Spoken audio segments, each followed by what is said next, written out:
दोस्तों, आज मैं आपको जो कहानी सुनाने जा रही हूँ, ये कहानी है स्वर्गवासी माँ के जादुई बर्थडे केक और पिज्जा की। तो चलिए दोस्तों, देखते हैं आज की ये कहानी। व्यक्तिपुर नाम के एक गाँव में सुहानी नाम की एक लड़की रहती थी। वो अपनी माँ शीतल के साथ में रहती थी। उसकी माँ मजदूरी करके अपना घर चलाती थी।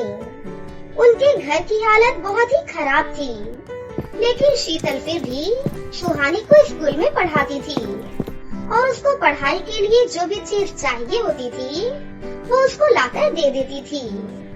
सुहानी भी अपनी माँ की तकलीफों को समझती थी और वो कभी भी किसी चीज के लिए जिद नहीं करती थी।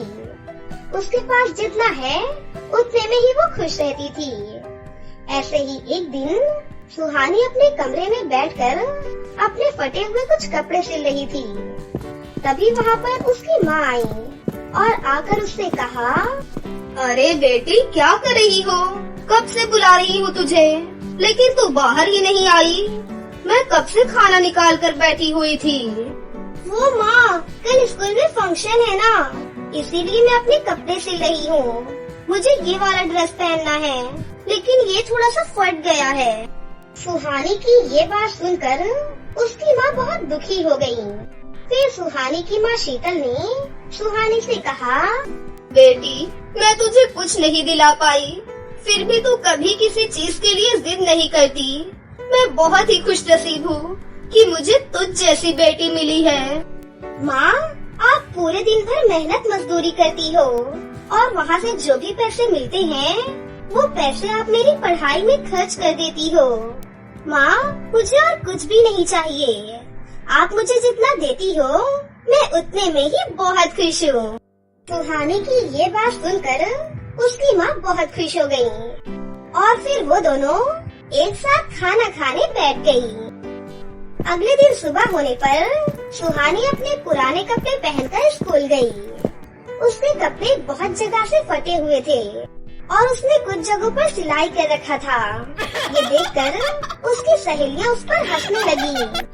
अरे, ये भिखारन कैसे अंदर फंक्शन में आ गई? इसको किसने अंदर आने दिया? अरे, ये तो हमारे स्कूल की सुहानी है, दिख नहीं रहा? पुराने कपड़ों को ये नए कपड़े बनाकर लाई है। हाँ, इससे दूर रहते हैं। अगर किसी को पता चल गया कि ये हमारी सहेली है तो लोग हमारा मजाक उड़ाएंगे। अपनी सहेलियों की ये बातें सुनकर सुहानी एक कोने में जाकर खड़ी हो गई। उसने पूरे फंक्शन में किसी के साथ भी बात नहीं करी और फंक्शन खत्म होने के बाद वो दुखी होकर घर वापस आ गई और आकर अपने कमरे में दुखी होकर बैठी थी। सुहानी को ऐसे दुखी देखकर उसकी माँ उसके पास आई और उससे पूछा, क्या हुआ बेटी? जब से तुम स्कूल से वापस आई हो तब से तुम ऐसे गुमसुम सी बैठी हुई हो। क्या हुआ? तुम्हें किसी ने कुछ बोला है क्या? अपनी माँ की बात सुनकर सुहानी जोर जोर से रोने लगी। फिर सुहानी ने अपनी माँ को सब कुछ बताया। ये सुनकर उसकी माँ ने उससे कहा, बेटी, तू अपना दिल छोटा मत कर। 4 महीने बाद तेरा जन्मदिन आ रहा है। मैं अभी से पैसे जमा करके तेरे जन्मदिन पर तेरे लिए एक सुंदर सा बर्थडे केक, खूब सारे पिज्जा और नए नए कपड़े लेकर आऊंगी। इतना कहकर उसकी माँ ने सुहानी को गले लगा लिया। अपनी माँ की ये बात सुनकर वो भी बहुत खुश हो गई और उस दिन से वो अपने जन्मदिन के आने का इंतजार करने लगी। ऐसे ही कुछ दिन निकल गए। एक दिन सुहानी घर पर काम कर रही थी कि तभी किसी ने आकर उसे बताया कि उसकी माँ जहाँ पर काम करती थी वहाँ पर एक बिल्डिंग गिर गई है और उस बिल्डिंग के नीचे आ जाने से उसकी माँ शीतल की मौत हो गई है। ये सुनकर सुहानी बिल्कुल टूट गई और फूट फूट कर रोने लगी। माँ, आप मुझे छोड़कर कहाँ चली गई? माँ, अब से मैं अकेले कैसे रहूँगी? माँ। ऐसे ही दिन निकलने लगे। सुहानी ने स्कूल जाना और सबसे बात करना बंद कर दिया और उसने अपने आप को घर में भी बंद कर लिया था। उसको ठीक से 2 वक्त का खाना भी नहीं मिलता था।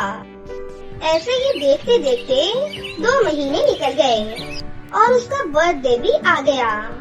बर्थडे वाले दिन वो अपनी माँ को याद करने लगी और अपनी माँ की फोटो के आगे खड़ी होकर बोली, माँ, आपने कहा था आप मेरे बर्थडे के दिन केक और पिज्जा लेकर आएंगी, लेकिन आपने अपना वादा नहीं निभाया ना माँ। सुहानी ऐसा बोलकर रोने लगी और रोते रोते उसकी आँख लग गई। कुछ देर बाद उसके कमरे के अंदर उसे कुछ आवाज सुनाई दी। वो आवाज सुनकर उसकी नींद खुल गई और जैसे ही उसने अपनी आँखें खोली, सुहानी ने देखा कि उसकी माँ उसके सामने खड़ी हुई है। ये देखकर उसके होश उड़ गए और तुरंत ही वो खड़ी हो गई। पहले उसको अपनी आंखों पर विश्वास नहीं हो रहा था कि तभी उसकी माँ बोली, क्या हुआ बेटी, तुझे क्या लगा मैं भूल गई हूँ? आज तेरा जन्मदिन है, ये देख मैं तेरे लिए क्या लेकर आई हूँ। सुहानी जब अपने बेड की तरफ देखती है तो वहाँ पर उसके लिए एक सुंदर सा बर्थडे केक और ढेर सारा पिज्जा रखा हुआ था। माँ, आपको याद था क्या? ये बर्थडे केक और पिज्जा मेरे लिए ही है ना? हाँ बेटी, ये बर्थडे केक और पिज्जा तुम्हारे लिए ही है और ये कोई साधारण बर्थडे केक और पिज्जा नहीं है। ये एक जादुई केक और जादुई पिज्जा है। इस केक और पिज्जा में अनोखी जादुई शक्तियाँ हैं। ये बर्थडे केक कितना भी खाओगी, ये कभी भी खत्म नहीं होगा और तुम इस केक से जो भी मांगोगी तुम्हें वो भी मिलेगा और ये पिज्जा तुम्हें धन दौलत देगा। ये लो, इस केक और पिज्जा को तुम अपने पास रखो। मेरा अभी जाने का समय हो गया है। अपनी माँ की ये बातें सुनकर सुहानी खुशी से उछलने लगी और उसने अपनी माँ से कहा, माँ, आप कहाँ जा रही हो? माँ, आप मेरे साथ ही रहिए ना माँ, प्लीज मुझे छोड़कर मत जाइए।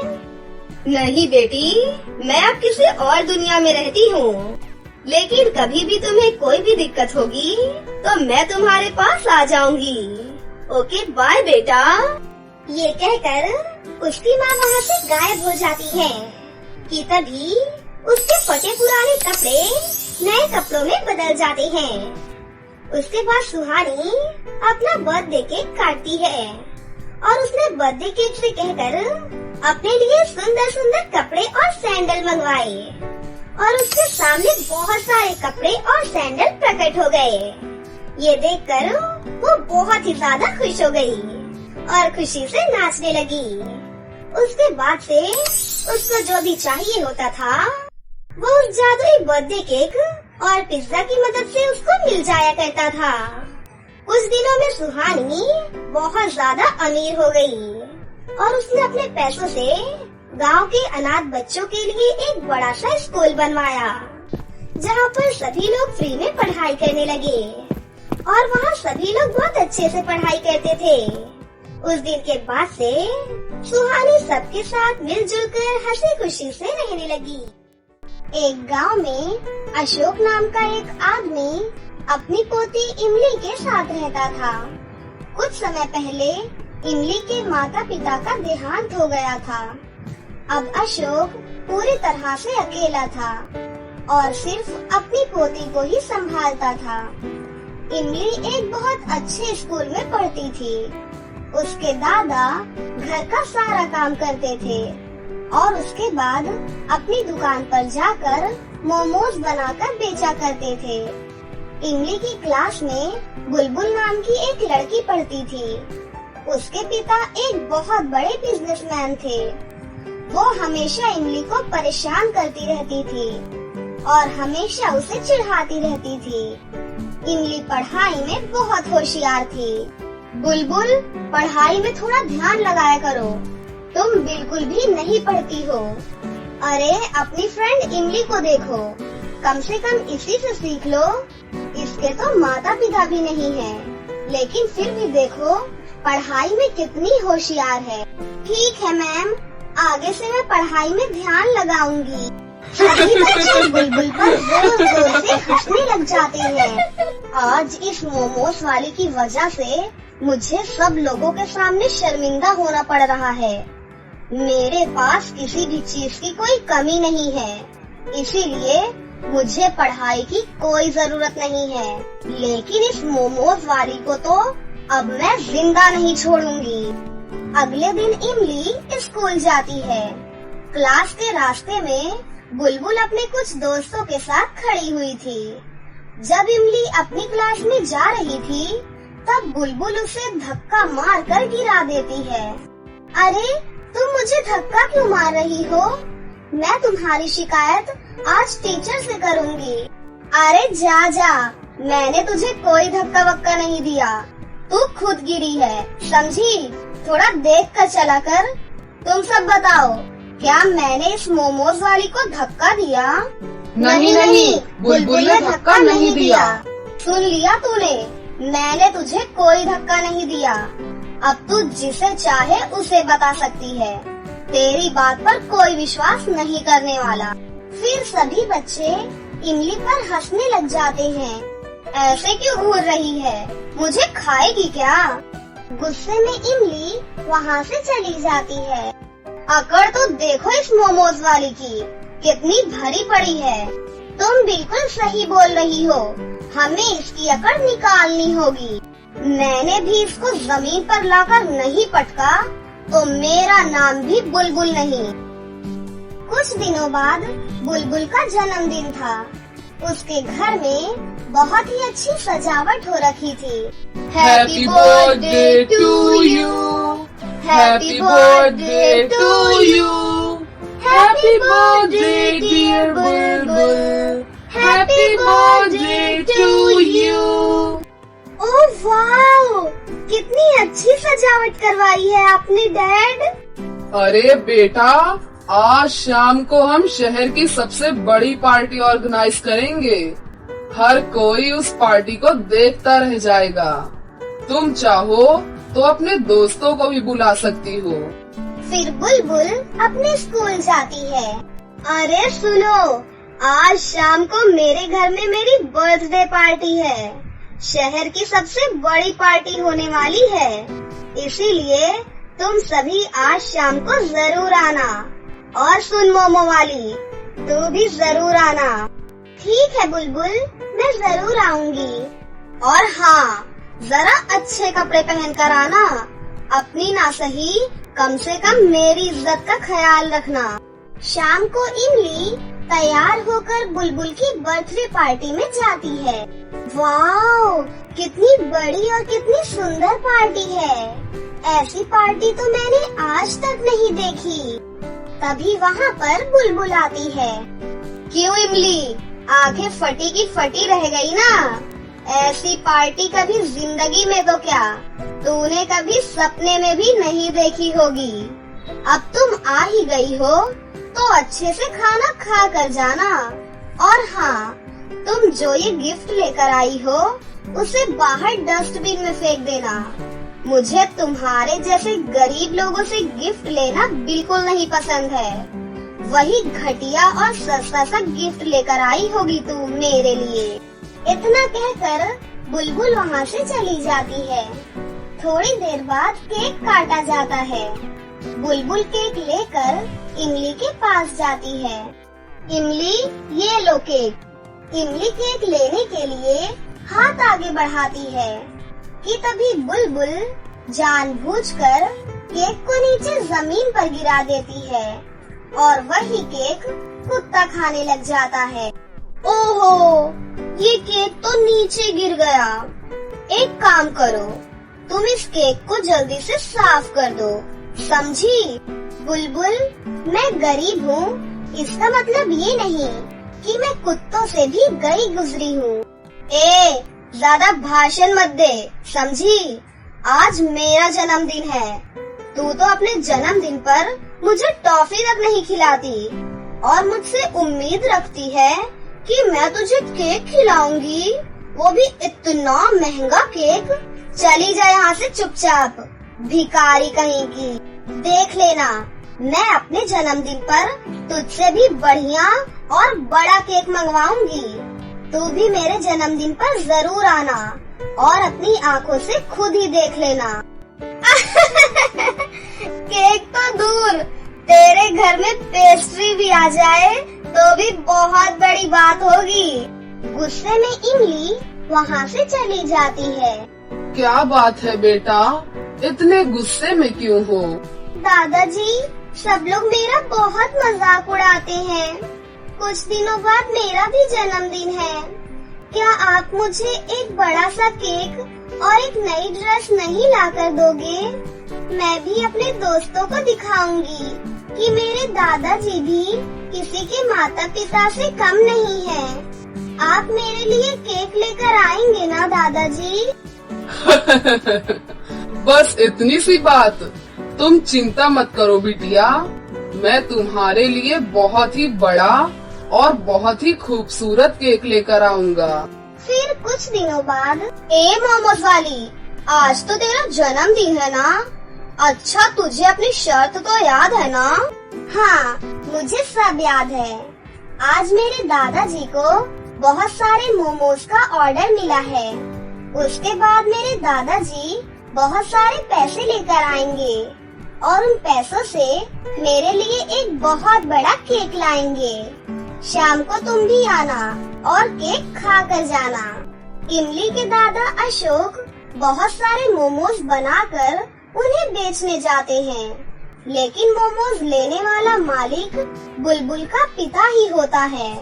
अरे पिताजी, आपने क्या मोमोज का ऑर्डर दिया है? आप एक काम करो ना, उन्हें इनकार कर दो। ठीक है बेटा, जैसी तुम्हारी मर्जी। थोड़ी देर बाद अशोक मोमोज लेकर आते हैं। ये लीजिए भाई साहब, आपके गर्मा गर्म मोमोज। मुझे मेरे पैसे दे दीजिए सर। अरे जा भाई जा, अपने घटिया क्वालिटी के मोमोज यहाँ मत लेकर आ। मैं अच्छे और महंगे रेस्टोरेंट के मोमोज खाता हूँ। नहीं मालिक, ऐसा मत कीजिए। आज मेरी पोती का जन्मदिन है, मुझे उसके लिए केक और एक ड्रेस लेकर जानी है। वो घर पर मेरा इंतजार कर रही होगी। कुछ तो रहम करो मालिक। अरे बाबा जी, यहाँ से चुपचाप चले जाइए, नहीं तो चौकीदार को बुलाकर आपकी बहुत पिटाई करवाऊंगा। बेचारा अशोक अपनी मोमोज की टोकरी को लेकर वहाँ से चला जाता है। हे भगवान, अब मैं अपनी पोती की इच्छा कैसे पूरी करूँगा? एक काम करता हूँ, गली गली जाकर मोमोज बेच लेता हूँ। मोमोज ले लो, गर्मा गर्म ताजे ताजे मोमोज ले लो, मोमोज वाला। अचानक से थोड़ी देर बाद बारिश शुरू हो जाती है और अशोक के सारे मोमोज पानी में भीग जाते हैं। हे भगवान, ये क्या हो गया? मेरे सारे मोमोज में पानी भर गया। अब मैं क्या करूं? किस मुंह से अपने घर जाऊंगा? अशोक वहीं बैठा बैठा जोर जोर से रोने लग जाता है। तभी वहाँ पर एक चटोरी परी आती है। अरे वाह, तुम्हारे मोमोज में से तो बहुत ही अच्छी खुशबू आ रही है। एक काम करो ना अंकल, ये सारे मोमोज आप मुझे दे दो। परी जी, ये सारे मोमोज खराब हो चुके हैं, ये खाने लायक नहीं रहे। अरे कोई बात नहीं, मेरे परी लोक में माइक्रोवेव रखा है, मैं फटाफट से इसे ले जाकर उसमें गरम कर लूंगी। खुशी खुशी अशोक परी को वो सारे मोमोज दे देते हैं। Thank you so much. लेकिन आप इतने उदास क्यों बैठे हो? सब ठीक तो है ना? अशोक उस परी को वो सारी बातें बताता है। परी अपने जादू से 2 सोने और चांदी के केक प्रकट करती है। ये लो, ये सोने का केक तुम्हारी सारी इच्छाएं पूरी करेगा। वहीं ये चांदी का केक तुम्हें बहुत सारी धन दौलत देगा। अब तुम्हें किसी के सामने हाथ फैलाने की बिल्कुल जरूरत नहीं पड़ेगी। लेकिन हाँ, आप मुझे ऐसे ही स्वादिष्ट और गर्मा गर्म मोमोज खिलाते रहना। मैं हमेशा आपके पास आती ही रहूंगी। इतना कहकर वो परी वहाँ से चली जाती है। फिर सोने और चांदी का केक और उस ड्रेस को लेकर अशोक अपनी पोती के पास जाता है। इमली ये सब देखकर बहुत खुश हो जाती है। फिर शाम को बुलबुल और उसकी कुछ सहेलियाँ इमली के घर आती हैं। सभी इमली के सोने और चांदी के केक को देखकर हैरान रह जाती हैं और फिर इमली खुशी खुशी अपना जन्मदिन मनाती है। तो दोस्तों, कैसी लगी आपको हमारी ये कहानी?